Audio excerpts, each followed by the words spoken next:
Selamat pagi Bapak Ibu dan saudara-saudara yang Tuhan kasihi. Pada hari Sabtu biasanya kita berdoa di gereja. Tapi pada hari ini kendati pun kita nggak boleh ke gereja karena masa-masa ini kita lebih banyak harus di rumah. Tapi biarlah kita tetap dapat berdoa di rumah masing-masing. Saudara, pada hari ini saya mengajak kita merenungkan firman Tuhan tentang doa mulai 2 Korintus pasal 12 ayat 7 sampai 10. Sebelumnya kita berdoa lebih dahulu. Tuhan, pada saat ini kami hendak membaca dan merenungkan firman-Mu. Tolonglah kami agar kami dapat mengerti firman Tuhan untuk kami pegang dan lakukan dalam hidup ini. Dalam nama Tuhan Yesus kami berdoa. Amin. Saya akan bacakan firman Tuhan dari 2 Korintus pasal 12 ayat 7 sampai ayat ke-10. Dan supaya aku jangan meninggikan diri karena pernyataan-pernyataan yang luar biasa itu, maka aku diberi suatu duri di dalam dagingku, yaitu seorang utusan iblis untuk menggocok aku, supaya aku jangan meninggikan diri.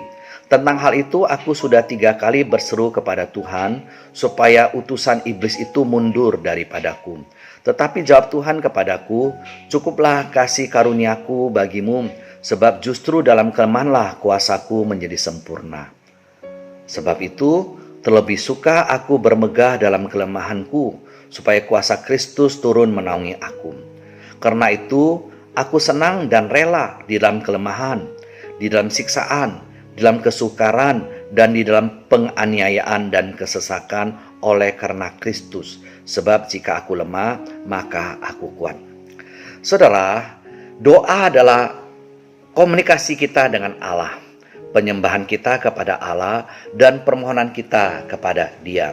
Dalam doa yang benar, ketiga hal ini jangan kita lupakan: penyembahan, komunikasi, dan juga permohonan. Saudara, apakah setiap doa anak-anak Tuhan pasti didengar olehnya dan dikabulkan olehnya? Saudara, Allah pasti mendengar doa setiap kita. Tetapi hendaklah kita senantiasa menyadari bahwa jawaban doa tidak selamanya seperti yang kita minta. Sama seperti jawaban doa Tuhan terhadap Rasul Paulus. Rasul Paulus meminta agar Tuhan mengangkat duri dalam dagingnya, agar dia dapat bebas dari masalah, utusan iblis dapat enyah dari hadapannya. Saudara, dia mau dia hidup baik, enak, lepas dari masalah. Tapi justru Tuhan memberikan jawaban doa yang lain. Tuhan mengatakan, cukuplah kasih karuniaku bagimu, sebab justru dalam kelemahanlah kuasaku menjadi sempurna. Saudara, bebas dari masalah, apalagi Paulus sebagai seorang hamba Tuhan yang sukses, bisa saja membuat dia sombong, memegahkan diri. Tapi dalam pelayanan dia menghadapi rupa-rupa pergumulan dan masalah, agar dia tidak sombong, tidak tinggikan diri, tapi senantiasa merendahkan diri di hadapan Tuhan, dapat bersandar kepada Tuhan di dalam pelayanannya. Saudara, dia minta lepas dari masalah, tapi Tuhan jawab, cukuplah kasih karuniaku bagimu.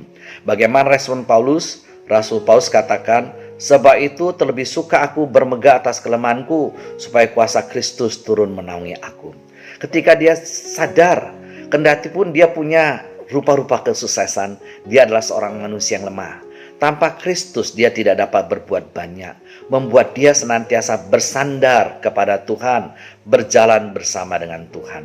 Oleh karena itu dia meresponi jawaban doa itu dengan penuh sukacita, dengan tulus ikhlas dia menerima apa yang Tuhan nyatakan kepada dia. Bahkan dia berkata, karena itu aku senang dan rela di dalam kelemahan, di dalam siksaan, di dalam kesukaran, di dalam penganiayaan dan kesesakan oleh karena Kristus. Sebab jika aku lemah, maka aku kuat. Dia menghadapi banyak masalah, tapi itu membuat dia lebih bersandar kepada Tuhan dalam menghadapi masalah. Bersama dengan Tuhan, dia sanggup melaluinya.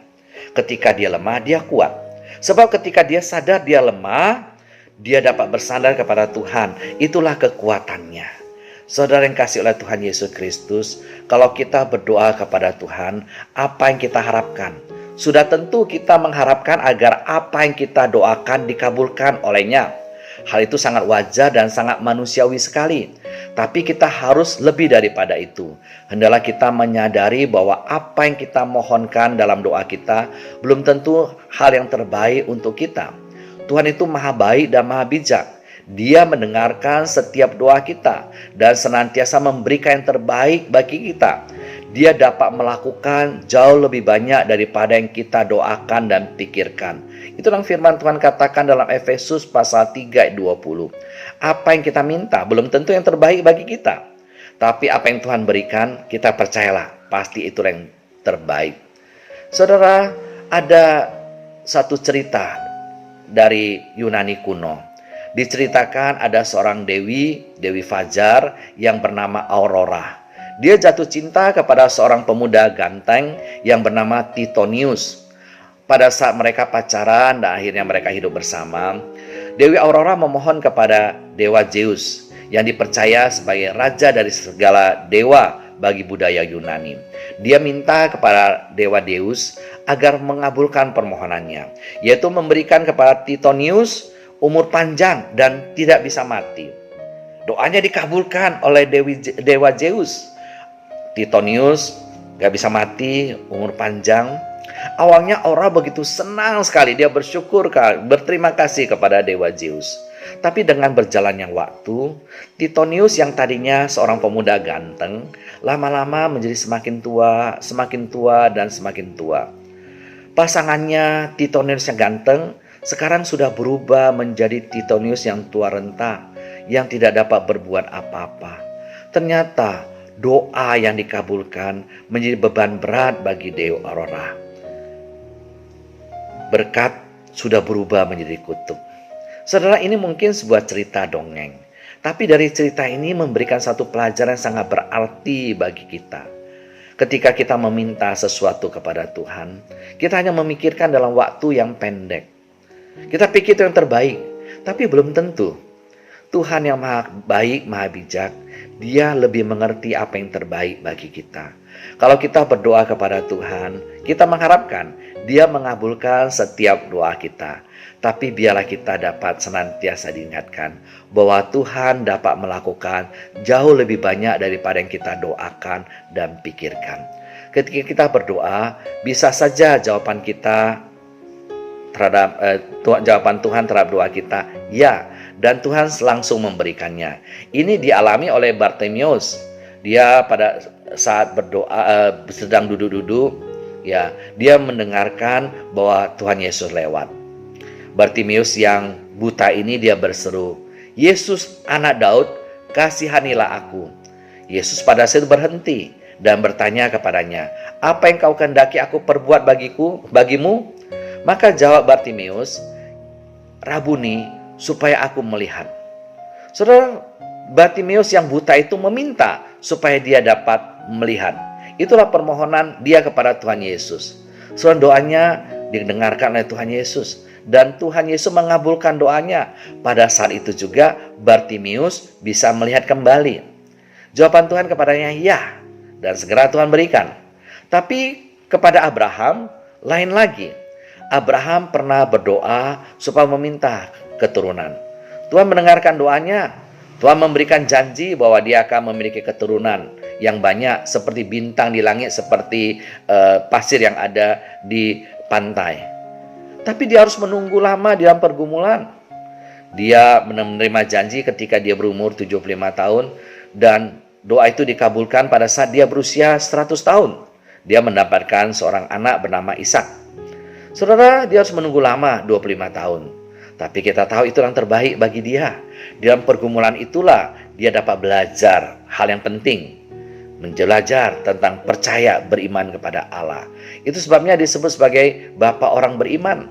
Dan dari Ishak pula akhirnya lahirlah umat pilihan Allah yang disebut Israel. Dan dari keturunan Ishak pula lah lahir Sang Mesias, Yesus Kristus, Juru Selamat dunia. Saudara, Abraham meminta, tapi Tuhan katakan ya, tunggu. Dia harus menunggu. Dia menunggu dengan penuh iman. Dari nas yang kita baca tadi, Paulus pun berdoa kepada Tuhan. Dia berdoa agar duri dari dalam dagingnya diangkat oleh Tuhan. Doanya didengar oleh Tuhan. Tapi ia tidak memberikan kepada Paulus seperti apa yang dia doakan. Jawab Tuhan kepadanya, "Cukuplah kasih karuniaku bagimu, sebab justru dalam kelemahanlah kuasaku menjadi sempurna." Apa yang diminta oleh Paulus tidak segera dijawab oleh Tuhan seperti yang dia minta. Tapi Tuhan justru memberikan kepada Paulus apa yang lebih baik. Tuhan memberikan kepadanya kasih karunia-Nya. Paulus minta dia dapat bebas dari masalah. Duri dari dalam dagingnya dapat diangkat daripadanya. Utusan iblis dapat usir daripadanya. Semua masalah dapat hilang dari hadapannya. Tapi Tuhan justru memberikan kepadanya kasih karunia. Ada penyertaan dan berkat Tuhan di dalam dia menghadapi segala pergumulan dan masalah. Saudara, Paulus responi dengan senang. Dia mengatakan, ya, karena itu aku senang dan rela di dalam kelemahan, di dalam seksaan, di dalam kesukaran, di dalam penganiayaan dan kesesakan oleh karena Kristus. Sebab jika aku lemah, maka aku kuat. Dia meresponi dengan penuh syukur, dengan rasa senang dan sukacita, dengan penuh kerelaan. Karena dia tahu Tuhan itu baik dan memberikan yang terbaik baginya. Saudara, Tuhan mendengarkan seruan doa kita dan menjawab doa kita. Tapi jawaban doa Tuhan tidak seperti yang kita minta. Apa yang Dia berikan kepada kita tidak senantiasa seperti yang kita inginkan. Ketika kita berdoa kepada Tuhan, jawaban Tuhan bisa ya, aku berikan. Tapi Dia juga bisa mengatakan, tunggu, belum waktunya. Tapi juga Dia bisa mengatakan, tidak, aku memikirkan yang lebih baik untukmu. Dalam dunia yang serba instan ini, kita mau segala sesuatu cepat saji. Dalam berdoa pun kita seringkali seperti itu. Kita mau doa kita segera dikabulkan. Dikabulkan seperti yang kita mau. Tapi kita harus ingat, Tuhan itu maha bijak, maha baik. Dia tahu yang terbaik untuk kita. Dia dapat melakukan jauh lebih baik daripada yang kita pikirkan. Dia akan memberikan yang lebih baik yang kita butuhkan. Biarlah kita dapat berdoa senantiasa kepada Tuhan, berserah penuh kepadanya. Doa bukan merubah Tuhan untuk melakukan yang kita mau, tapi doa itu merubah diri kita untuk dapat melakukan kehendak Tuhan dalam kehidupan kita. Pada saat diberlakukannya PSBB pada hari ini, pembatasan sosial berskala besar di Tangerang Raya ini, kita diajak bersama-sama untuk lebih banyak membatasi diri secara sosial, lebih banyak di rumah, untuk mencegah kemungkinan penyebaran virus corona, untuk memutus mata rantai daripada penyebaran penyakit ini. Biarlah kita lebih banyak berenung dan berdoa di rumah. Kita ingat, doa adalah komunikasi kita dengan Tuhan, penyembahan kita kepada Tuhan dan permohonan kita kepada Tuhan. Biarlah dengan doa kita berkomunikasi, menyembah dan memohon kepada Tuhan. Dan kita tahu Tuhan adalah Tuhan yang mendengarkan doa kita, dan Dia senantiasa memberi yang terbaik untuk kita. Biarlah Tuhan memberkati saudara-saudara sekalian. Marilah kita perbanyak waktu bersekutu dengan Tuhan dalam doa kita. Sambil tidak lupa kita senantiasa membaca dan mendengarkan firman Tuhan. Waktu sendiri di rumah kita bersekutu dengan Tuhan. Waktu ini juga adalah kesempatan kita lebih banyak bersekutu dengan keluarga kita. Biarlah kasih cinta kita dengan pasangan, dengan anak-anak, dengan keluarga besar kita, Tuhan pererat. Dan ini juga kesempatan bagi kita untuk mendoakan bangsa, negara, dan dunia, dan berbuat sesuatu untuk kebaikan sesama kita. Apa yang kita bisa lakukan, lakukanlah. Bantuan apa yang kita bisa berikan, berikanlah. Biarlah segala kemuliaan hanya untuk Tuhan saja. Tuhan memberkati Bapak, Ibu, dan saudara-saudara semua. Amin.